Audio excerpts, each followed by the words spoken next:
Fit India Sundays on સાયકલની 75મી ઐતિહાસિક આવૃત્તિએ આજે સમગ્ર દેશને ફિટનેસના રંગે રંગ્યો છે।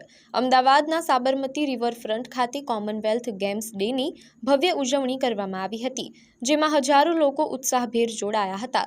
કેન્દ્રીય રમતગમત મંત્રી ડોક્ટર મનસુખ માંડવિયાએ, ગુજરાતના ગૃહ રાજ્યમંત્રી હર્ષ સંઘવી અને બોલિવૂડ અભિનેતા આયુષ્માન ખુરાનાની પ્રેરણાદાયી ઉપસ્થિતિમાં ખાસ કોમનવેલ્થ ગેમ્સ પ્રદર્શનનું ઉદ્ઘાટન કર્યું હતું।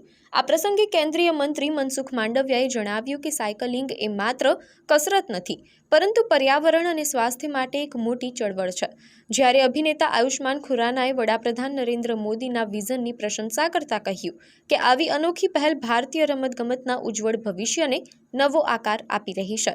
મહત્વનું છે કે અમદાવાદમાં યોજાનારી વર્ષ 2030ની ઐતિહાસિક કોમનવેલ્થ ગેમ્સ તરફ ગતિ પકડવાના ભાગરૂપે દેશભરમાં 8000થી વધુ સ્થળોએ આ ભવ્ય સાયકલ રેલીનું આયોજન કરવામાં આવ્યું હતું।